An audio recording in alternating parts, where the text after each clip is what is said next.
할렐루야. 네. 지난 주일에는 법궤의 의미에 대해서 말씀을 상고해 봤습니다. 법궤는 여호와의 이름으로 이름하는 것이다. 여호와 이름을 어디에 둡니까? 성막에 두죠. 성막에 둔다는 얘기는 법궤가 여호와 이름으로 이름하는 것이기 때문에 법궤를 모시는 것이 성전은 법궤를 모셔야 여호와 이름이 있는 곳이 되고 여호와 영광이 나타난다고 그랬습니다. 그래서 출애굽할 때나 출입바벨론 할 때나 제일 먼저 하나님께서 명령하신 것이 성전을 건축하라는 거죠. 성전을 건축하는 목적이 뭡니까? 법궤를 모시기 위해서 그렇다는 것이죠. 그래서 우리도 마찬가지로 신앙 고백한 성도가 가장 먼저 해야 될 일이 뭐냐? 성전을 건축하는 일이다. 오늘은 법궤를 바라보는 삶 세 번째 시간입니다. 시간에는 여호와 하나님과 이스라엘 백성들이 언약 맺기 전까지 법궤 안에 언약이 들어있죠. 그런데 그 언약 맺기 전까지의 출애굽 과정을 통해서 우리의 구원의 과정을 살펴보도록 하겠습니다. 택한 자와 고백한 사람과 언약 맺죠. 그렇기 때문에 고백하기까지의 과정을 먼저 시간에 알아보고 다음 시간부터 언약에 대해서 좀 더 깊이 들어가도록 하겠습니다. 창세기부터 요한계시록까지 신구약 성경 전체를 통해서 신학을 이해하는데 또는 성경 말씀을 이해하는데 가장 중요한 사건, 핵심이 되는 사건을 뽑으라고 한다면 어떤 사건일까요? 출애굽 사건입니다. 출애굽 사건이 아주 핵심적인 사건이죠. 많은 학자들이 출애굽을 모르면 성경을 모른다, 또 신학을 알 수 없다, 이렇게 얘기를 합니다. 그래서 창세기부터 요한계시록까지 이 출애굽을 통해서 출애굽 사상을 중심축으로 해서 모든 말씀들이 기록이 되어 있습니다. 모든 말씀들의 바탕에 뭐가 깔려 있느냐? 출애굽 사상이 깔려 있습니다. 핵심 중심축이 출애굽 사건, 출애굽 사상이 들어있기 때문에 출애굽 사상을 모르면 신학도 나올 수 없고 성경도 이해할 수가 없는 것입니다. 그만큼 출애굽은 우리에게 중요하다. 이번 우리 주제가 말씀의 주제가 법궤를 바라보는 삶인데, 법궤를 바라보는 삶의 핵심 단어가 법궤죠. 법궤. 그런데 법궤가 어디서부터 나오느냐? 출애굽 사상에서 나옵니다. 출애굽기에서 나옵니다. 법궤가. 처음으로 등장하는 것이 바로 출애굽입니다. 그래서 이제 출애굽기를 강의해 가면서 특별히 오늘은 출애굽기 1장부터 차례차례 자세히 살필 수 없지만 15장까지 구원받는 고백하는 데까지를 한번 살펴보도록 하겠습니다. 출애굽기 1장은 이스라엘 민족의 고통이 기록되어 있습니다. 이스라엘 민족의 고통이 기록되어 있어요. 이스라엘 민족은 말입니다.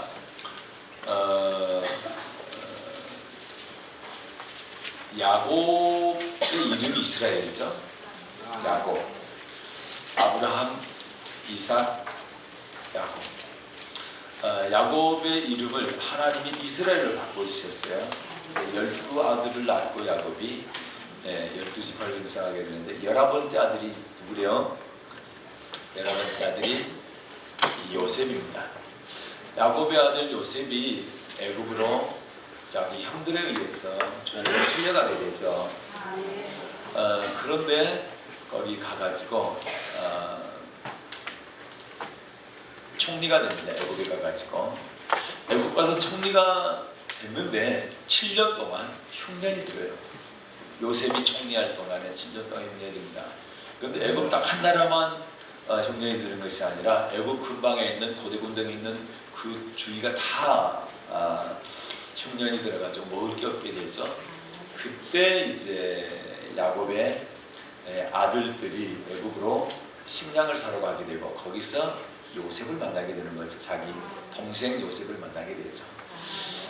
그래서 이제 요셉이 자기 아버지와 자기 형제들 그리고 조카들 다 데리고 애굽으로 오라 합니다. 그래서 야곱이 자기의 아들 며느리 손자 다 데리고 애굽으로 갔는데 그래서 거하는 곳이 고센 땅이죠. 그곳에서 430년 동안을 살게 되는데 요셉이 총리할 때야 뭐 괜찮겠지만 요셉이 죽은 다음에 그리고 요셉을 모르는 왕이 됐을 때 새 왕이 되었을 때 이스라엘 민족을 종으로 삼습니다. 그래서 그곳에서 종살이를 하게 됩니다. 자, 출애굽기 1장 8절부터 보겠습니다. 출애굽기 1장 8절부터 14절까지 읽겠습니다. 시작. 요셉을 알지 못하는 새 왕이 일어나서 애굽을 다스리더니 그가 그 신민에게 이르되 이 백성 이스라엘 자손이 우리보다 많고 강하도다. 자, 우리가 그들에게 대하여 지혜롭게 하자. 두렵건대 그들이 더 많게 되면 전쟁이 일어날 때 우리 대적과 합하여 우리와 싸우고 이 땅에서 갈까 하노라 하고 감독들을 그들 위에 세우고 그들에게 무거운 짐을 지워 괴롭게 하여 그들로 바로를 위하여 북고성 비동과 라암셋을 건축하게 하니라. 그러나 학대를 받을수록 더욱 번식하고 장성하니 외국 사람이 이스라엘 자손을 인하여 근심하여 이스라엘 자손의 역사를 엄하게 하여 고역으로 그들의 생활을 괴롭게 하니 곧 흙 이기기와 벽돌 굽기와 농사의 여러 가지 일이라. 그 시키는 역사가 다 엄하였더라. 아멘. 하나님께서 이스라엘 민족에게 은혜를 주셔가지고 이스라엘 민족들이 아주 번성하게 되죠.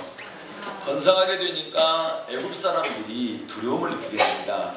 이 족속이 이 민족이 너무 커진다. 그리고 힘이 너무 강해지겠다. 만약에 다른 적국이 쳐들어오게 되면 우리 편을 안 들고 적군 편을 들게 되면 우리가 망하게 될 것 같다. 그러니까 이스라엘 족속들에 대해서 아주 중노동을 시키고 학대를 하기 시작합니다. 그 장면입니다. 뭐 벽돌 굽기라든지 흙 이기는 거라든지 건축하는 일이라든지 중노동을 시키게 되는 것이죠.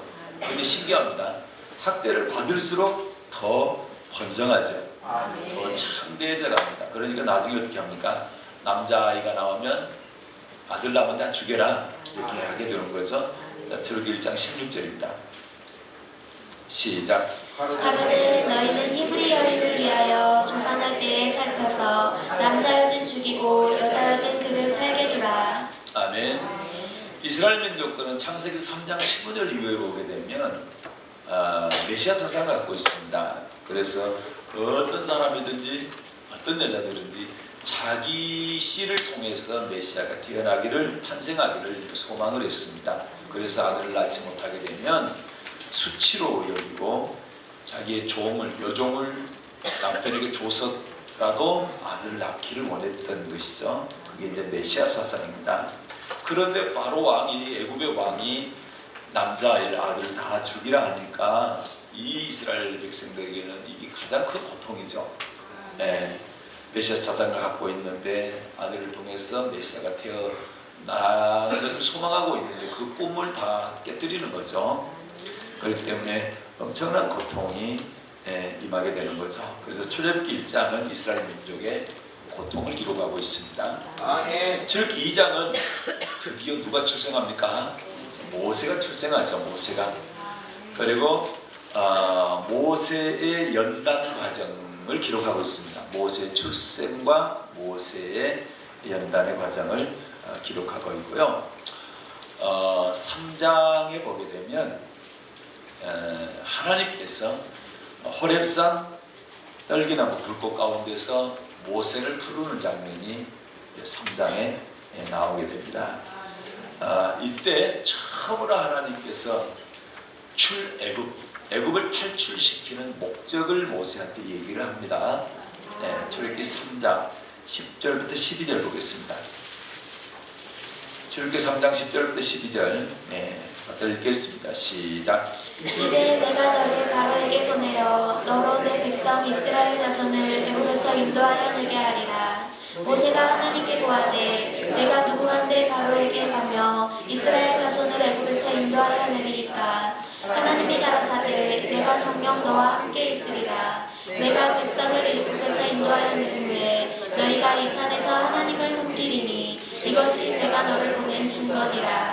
아멘. 왜 우리가 출애굽 과정을 잘 밟아야 되느냐? 서두에 말씀드린 것처럼 이 출애굽 과정이 성경 전체 핵심이라 했죠. 그리고 이 출애굽 과정을 통해서 이스라엘 민족이 애굽에서 탈출하는 과정을 통해서 여러분과 제가 세상에서 탈출해서 교회 나와 천국 가기까지의 과정과 똑같습니다. 그래서 이스라엘 민족의 구원 과정과 우리의 구원 과정이 똑같다는 겁니다. 그렇기 때문에 오늘 말씀을 잘 들으셔야 됩니다. 자, 하나님께 모세에게 먼저 출애굽 과정을 설명하시는데 뭐라고 설명합니까? 내가 너를 통하여 이스라엘 민족을 출애굽시킬 것인데 그 목적이 무엇인지 아느냐? 그 목적이 뭐라고 말씀합니까? 이 산에서 나 여호와를 섬길 것입니다. 그게 출애굽의 목적입니다. 그럼 우리가 구원을 받은 목적이 뭐냐? 여러분과 제가 구원받은 목적이 뭐냐? 그것이 바로 하나님을 섬기는 것입니다. 이사야 43장에 보면 무릇 내 이름으로 일컫는 자 곧 내가 내 영광을 위하여 창조한 자를 내게 오게 하라. 그들을 내가 지었고 만들었느니라. 여기서 말씀하고 있는 내가 창조한 자는 조금 더 협소하게 전체가 다 모든 사람을 다 포함할 수 있는데 좀 더 범위를 좁힌다고 한다면 이스라엘 민족을 말합니다. 이스라엘 민족들을 지었고 만들었는데 무엇 때문에요?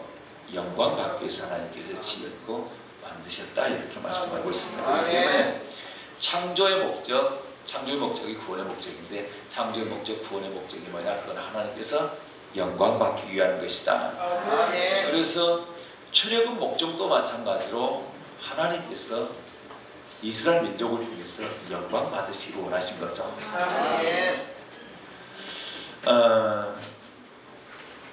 고린도서 10장 31절에 보게 되면 하나님께서 먹든지 마시든지 무엇을 하든지 하나님의 영광을 위해서 하라 그렇게 말씀하고 있어요. 저와 여러분은 무엇을 하든지 먹을 때든지 마실 때든지 무엇을 하든지 하나님의 영광을 위해서 해야 되는 것입니다.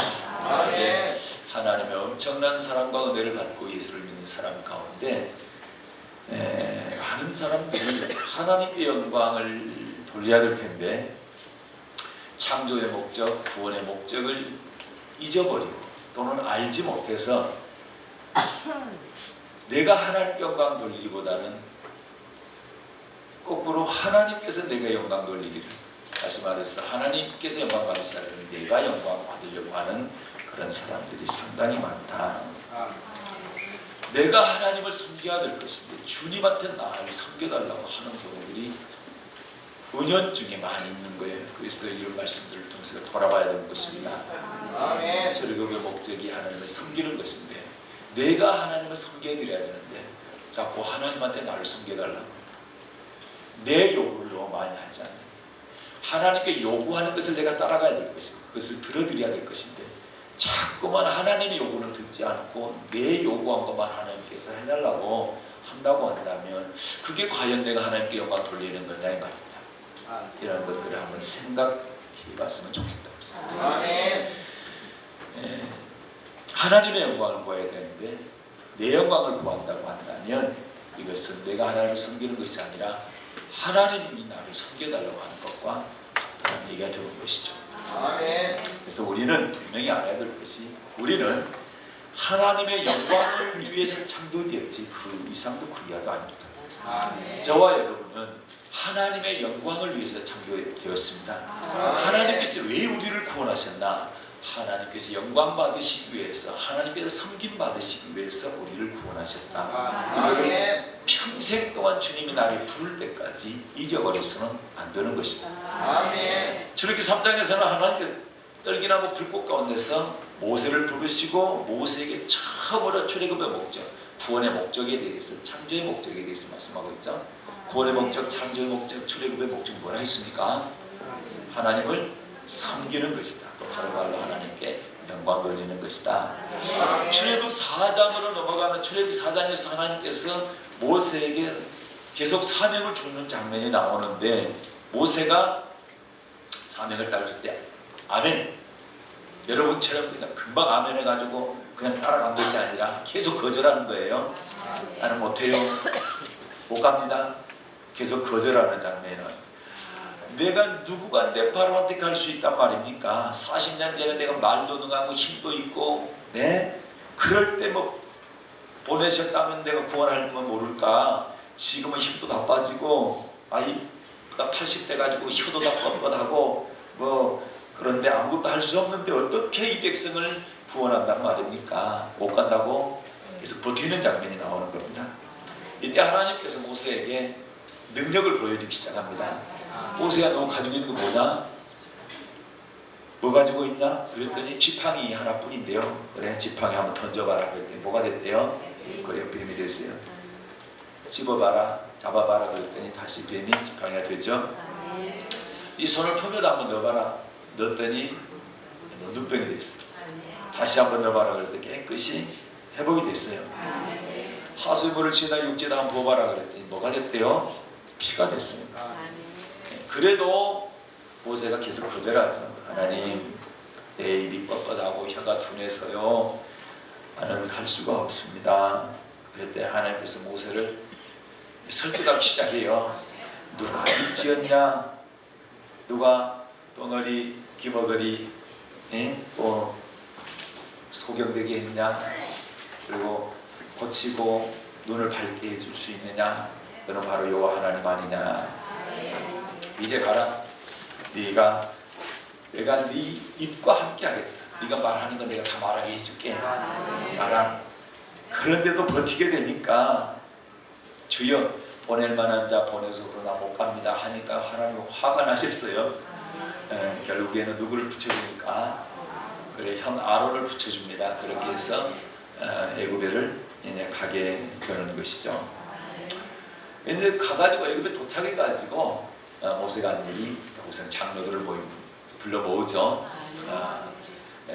히브리 사람들 유대인들의 이제 장로들 다 불러 모읍니다. 모아가지고 뭐 합니까?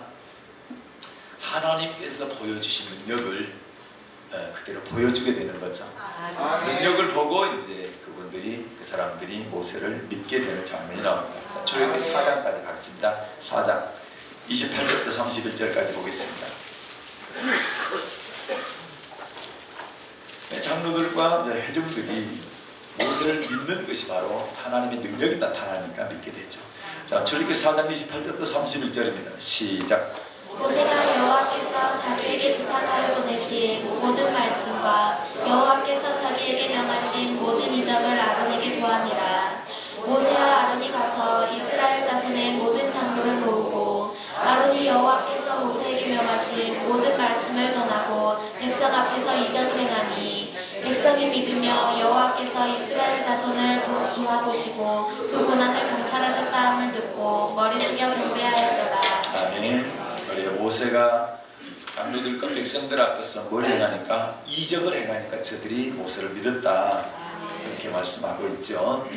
그리고 하나님의 머리 숙여 경배했다 이렇게 말씀하고 있습니다. 이제 사장의 능력을 줬고 사장이 이제 가게 됐죠 애굽으로. 그래서 장로들과 이스라엘 백성들을 모으고 하나님께서 주신 능력을 보여줬죠. 그러니까 모세를 믿게 됐다. 여기까지고 출애굽 5장으로 넘어가게 되면 드디어 모세가 애굽 왕 앞에 가게 됐습니다. 모세와 아론이 애굽 왕 바로 앞에 가가지고 하나님의 말씀을 당당하게 이제 전하게 되죠. 전하게 되니까 어떻습니까? 여기서 이제 출애굽 사상이 다시 나오는데 출애굽 5장 3절 보겠습니다. 출애굽 목적이 나오는데 출애굽 5장 3절입니다. 시작. 그들이 가로되 히브리인의 하나님이 우리에게 나타나셨은즉 우리가 40일쯤 광야에 가서 우리 하나님 여호와께 희생을 드리려 하오니 가기를 허락하소서. 여호와께서 온영이나 칼로 우리를 치실까 두려워하나이다. 아멘. 모세 아론이 가가지고 바로 왕에게 뭘 합니까? 히브리인의 하나님이 우리에게 나타나셔서 말씀하셨는데 이 백성을 보내서 3일쯤 광야로 보내서 하나님을 섬기라. 다시 말해 희생드리라. 희생드리란 말이 있습니다. 희생드린단 말은 제사드린다, 예배드린단 말이에요. 예배드린단 말은 섬기단 말 안에 들어있죠. 아바드 섬기다, 내가 예배드린단 말씀 들어있죠. 그래서 희생드린다는 얘기는 하나님을 섬기라는 말씀이죠. 그래서 사흘 뜰쯤 광야에 가가지고 하나님 여호와를 희생을 드린다면 하나님께 하나님을 섬기라, 이걸 허락해달라는 겁니다. 아멘. 그런데 한번 생각해 보십시오.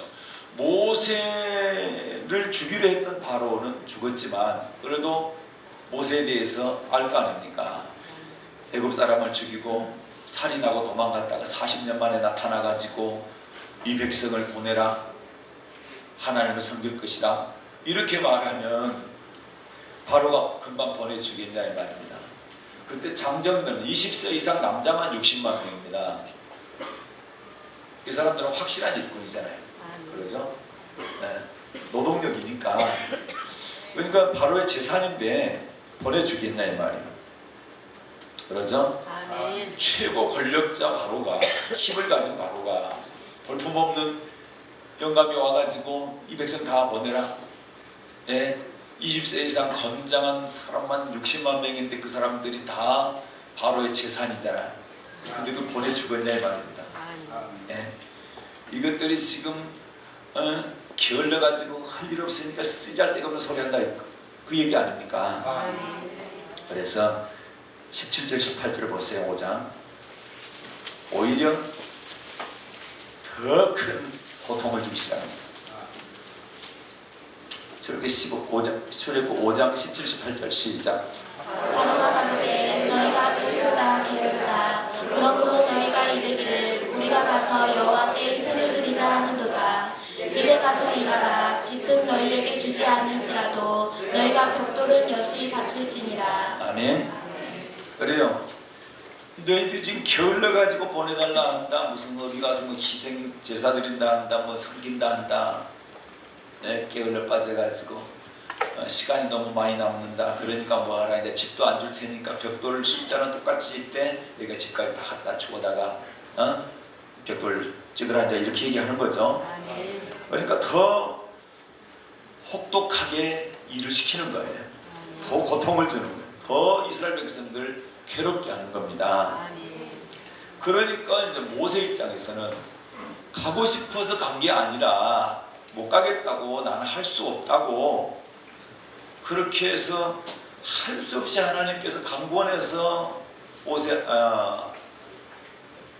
바로 앞에 가가지고 하나님께서 하신 말씀 그대로 하면 보내줄 줄 알았더니 보내주기는커녕 더 고통스럽게 하니까 이스라엘 백성들은 더 원망할 거 아닙니까? 그러죠? 그러니까 이제 모세 입장에서는 하나님께 따지는 겁니다. 아니 내가 뭐 오고 싶어서 왔습니까? 하나님이 하도 가라 하니까 왔는데 세상에 보내주기는커녕 더 고통을 주고 이렇게 힘들게 하니까 어떻게 합니까?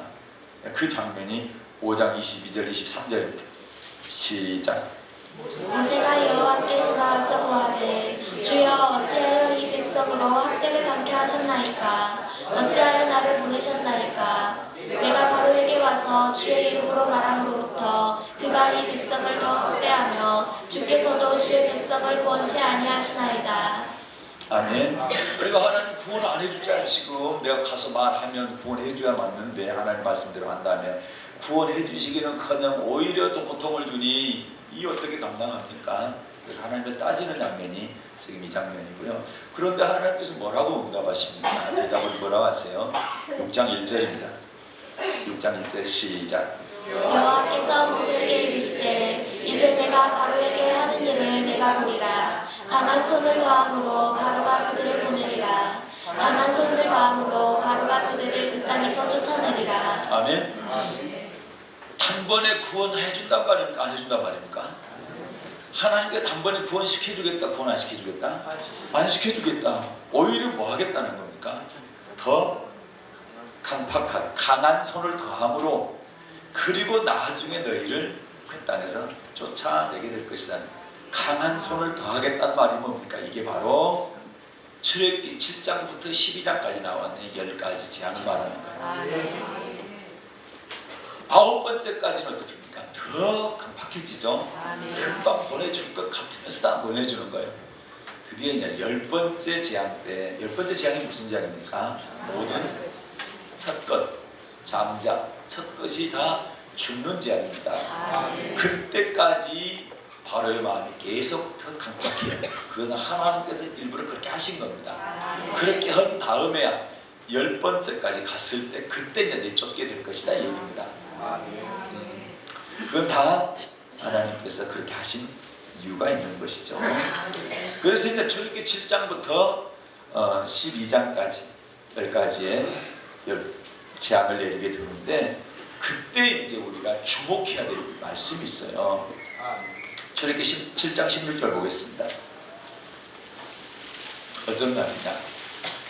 그 재앙을 내릴 때마다 모세가 바로 왕한테 한 말이 있습니다.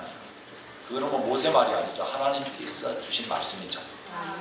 이 말씀인 것입니다. 자, 출애굽기 7장 16절 시작. 그에게 이르기를 히브리 사람의 하나님 여호와께서 나를 왕에게 보내어 이르시되 내 백성을 보내라. 그들이 광야에서 나를 섬길 것이니라 하였으나. 아멘. 내 백성을 보내라. 그들이 광야에서 나를 섬길 것이니라. 아까 어디서 봤습니까 이것은? 모세를 처음 부르시고 애굽에 보낼 때 보내기 전에 뭐 하는 거예요? 그래요. 출애굽 목적이다 이것이. 내가 너를 보낸 증거다. 내가 너를 택해서 이스라엘 백성을 이끌어내는 목적이다 하는 것이 이게 바로 이겁니다. 그런데 이거는 줄기차게 한 번도 변하지 않고 계속 똑같은 말씀만 반복하는 겁니다. 이것 때문에 이스라엘 백성들이 이끌어내는 거예요. 그래서 우리도 마찬가지로 이것 때문에 주님께서 세상에 있는 여러분과 저를 교회로 이끌어 오신 겁니다. 이거는 평생 잊어버리면 안 돼요. 출애굽사상의 핵심이 뭐냐 이겁니다. 하나님 섬기는 겁니다. 구원받은 우리의 평생에 절대 잊어버리면 안 될 것이 뭐냐 항상 하나님을 섬기는 것이다. 8장 1절도 봅니다. 시작. 여호와께서 모세에게 이르시되 너는 바로에게 가서 그에게 이르기를 여호와의 말씀에 내 백성을 보내라. 그들이 나를 섬길 것이니라. 아멘. 여호와의 말씀에 내 백성을 보내라. 그들이 나를 섬길 것이니라. 8장 20절 제가 읽습니다. 하반절. 여호와의 말씀에 내 백성을 보내라. 그들이 나를 섬길 것이니라. 9장 1절 하반절 제가 읽습니다. 여호와께서 말씀하시기를 내 백성을 보내라. 그들이 나를 섬길 것이라. 9장 13절 하반절. 하나님 여호와의 말씀에 내 백성을 보내라. 그들이 나를 섬길 것이니라.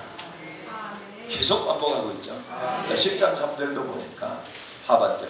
내 백성을 보내라. 그들이 나를 섬길 것이니라. 10가지 재앙을 계속 일으키면서 하나님께서 계속 말씀하신 걸 뭡니까? 내 백성 보내라. 뭐 때문에요? 나를 섬길 것이다. 내 백성을 보내라. 그들이 나를 섬길 것이야. 내 백성을 보내라. 그들이 나를 섬길 것이다. 왜 이스라엘 백성을 애굽에서 탈출시키냐? 하나님 섬기라고. 그래서 모세가 바로 앞에 설 때마다 한 말이 뭡니까? 우리를 보내라. 광야에서 우리 하나님 여호와 섬길 것이다. 이 말인 것입니다. 그래서 하나님은 10가지 재앙을 내리시면서 모세를 통해서 계속 출애굽의 목적에 대해서 구원의 목적에 대해서 계속 말씀하죠. 나를 섬기라. 나를 섬길 것이라. 우리는 광야에 가서 하나님 섬겨야 됩니다. 계속 이 말입니다. 네. 그리고 이제 출애굽기 12장 마지막 재앙 때에 어떻습니까? 이스라엘 백성으로 6월절 어린 양의 피를 문 인방과 좌우설주에 발라서 죽음을 넘어가도록 해라. 그러죠? 자, 출애굽기 12장입니다. 13절. 출애굽기 12장 13절. 시작. 내가 애굽 땅에 칠 때에 그 피가 너희에 거하는 집에 있어서 너희를 위하여 표적이 될지라. 내가 피를 볼 때 너희를 넘어가리니 재앙이 너희에게 내려 멸하지 아니하리라. 아멘. 피를 바르라 했죠. 어린 양의 피.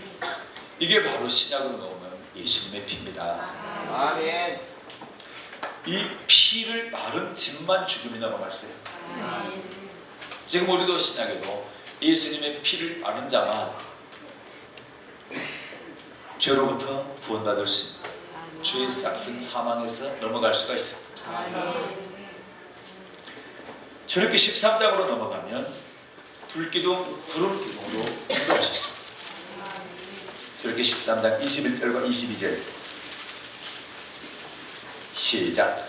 여호와께서 그들 앞에 행하사 낮에는 구름기둥으로 그들을 길을 인도하시고 밤에는 불기둥으로 그들에게 비치사 주야로 진행하게 하시니 낮에는 구름기둥 밤에는 불기둥이 백성 앞에서 떠나지 아니하니라. 아멘.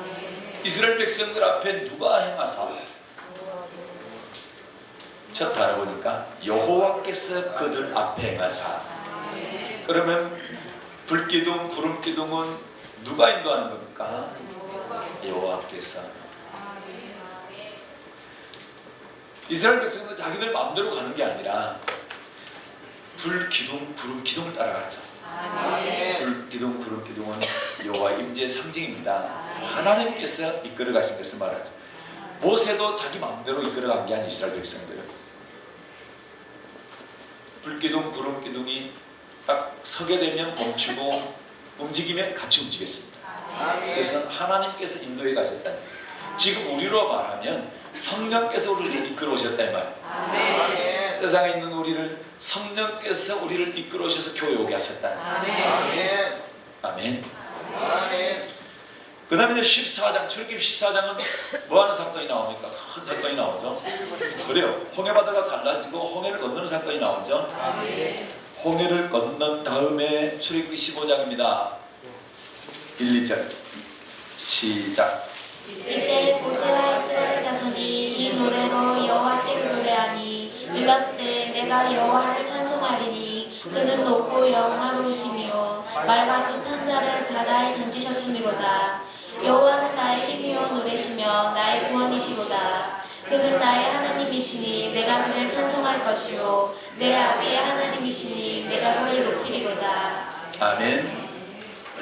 홍해 건넌 다음에 이스라엘 백성들이 뭘 고백합니까? 여호와는 우리의 구원자라는 것을 고백하죠. 2절 보니까 여호와는 나의 힘이요 노래시니 나의 구원이시로다. 여호와가 우리의 구원자입니다라고 고백하게 되는 거죠. 이거 바로 저는 그리스도시고 살아계신 하나님의 아들입니다라고 고백하는 것과 똑같습니다. 그러니까 출애굽 전 과정이 지금 우리가 구원받은 전 과정과 똑같다는 거예요. 아멘. 이스라엘 민족을 구원하는 과정과 지금 한 사람 한 사람 이 시대에 여러분 것을 구원하는 과정이 똑같다. 그렇죠? 그래서 이 고백한 것을 홍해를 건너서 고백한 것을 갖다가 세례받았다. 자, 고린도전서 10장입니다. 오늘 서신서 읽을 때 온 본문입니다. 1절 고린도전서 10장 1절 시작. 형제들아 너희가 알지 못하기를 내가 원치 아니하노니 우리 조상들이 다 구름 아래 있고 바다 가운데로 아멘. 구름 아래 있고 바다 가운데로 지났다는 것은 불기둥, 구름기둥의 인도 아래 홍해를 건넜다는 얘기죠.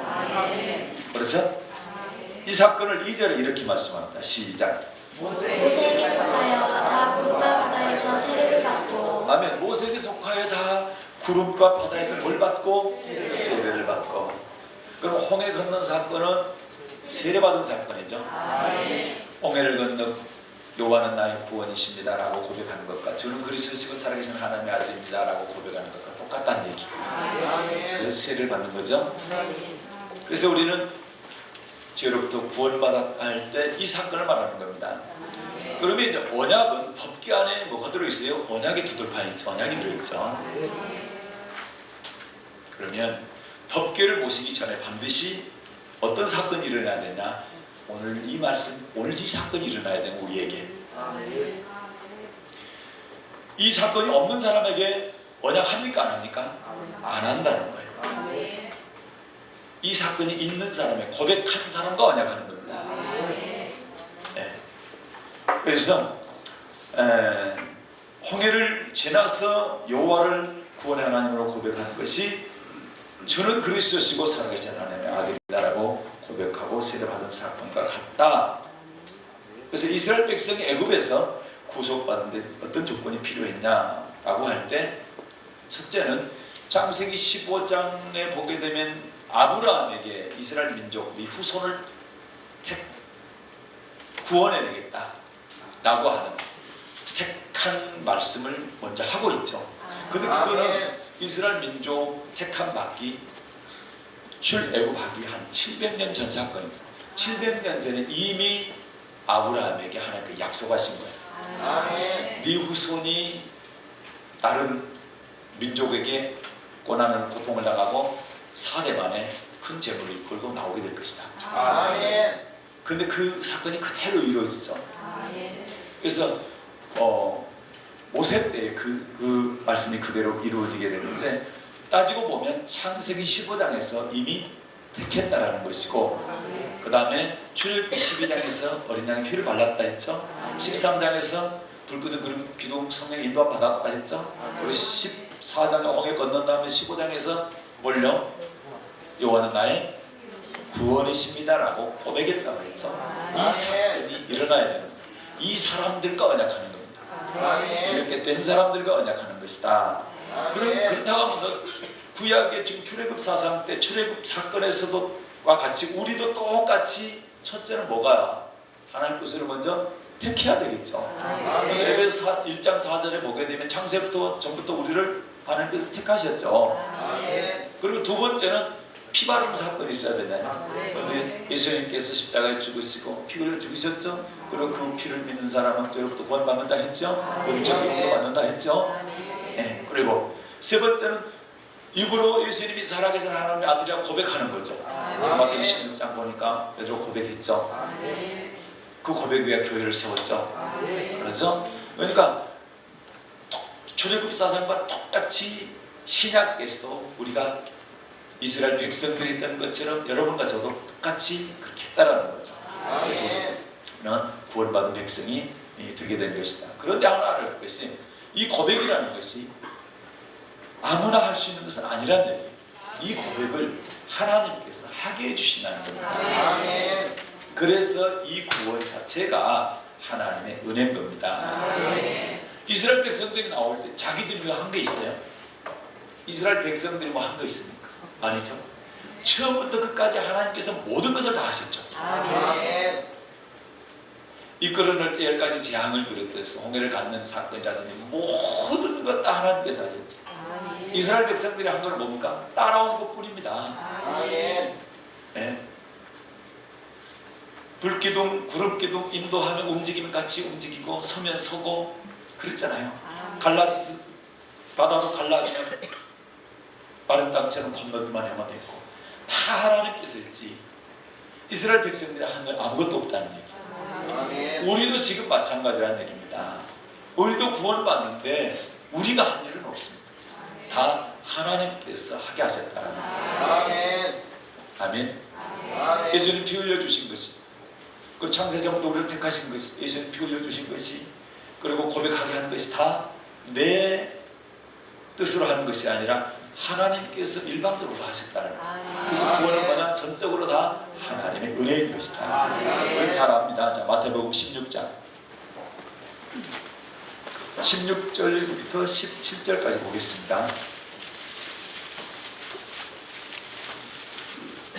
16, 17 시작. 시몬 베드로가 대답하여 가로되 주는 그리스도시요 살아계신 하나님의 아들이시니이다. 예수께서 대답하여 가로사대 가련하시구나. 내가 복이 있도다. 이를 내게 알게 한 이는 혈육이 아니요 하늘에 계신 내 아버지시니라. 아멘. 자, 베드로가 주는 그리스도 살아계신 하나님의 아들입니다 라고 신앙 고백하니까 예수님께서 하신 말씀이 17절에 가요나 시몬아 네가 복이 있다. 그러면 신앙 고백한 사람 복이 있다라는 거죠. 그런데 이를 알게, 내게 알게 한 이는 내가 그리스도가 살아계신 하나님의 아들이라는 사실을 내가 알고 네가 고백하게 한 것은 혈육이 아니고 누구다? 하늘에 계신데 아버지. 혈육이 아니라는 얘기는 사람이 아니라 네가 한 것도 아니고 다른 사람이 시킨 것도 아니고 뭐 따라하게 한 것도 아니고 불러준 것도 아니고 이거는 오직 하늘에 계신 아버지께서 알게 했고 고백하게 했다는 얘기입니다. 그래서 신앙 고백하고 세례받는 것은 내 능력이 아니고 하나님의 능력이다. 고린도전서 12장 3절입니다. 고린도전서 12장 3절.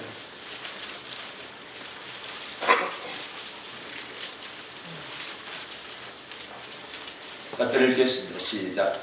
그러므로 내가 너희에게 알게 하노니 하나님의 영으로 말하는 자는 누구든지 예수를 저주할 자라 하지 않고 또 성령으로 아니하고는 누구든지 예수를 주시라 할 수 없느니라. 아멘. 예수를 주시라고 고백할 수 있는 것은 내 힘입니까? 성령의 힘입니까? 성령이 아니고는 절대로 예수를 주라고 고백할 수 없다라는 거예요. 그러면 예수를 주님이라고 고백하는 것, 하나님의 아들이라고 고백하는 것, 그리스도라고 고백하는 것은 내 힘이 아니고 성령의 힘, 하늘에 계신 아버지의 힘이기 때문에 우리의 구원은 전적으로 하나님의 선물이다. 하나님의 은혜다.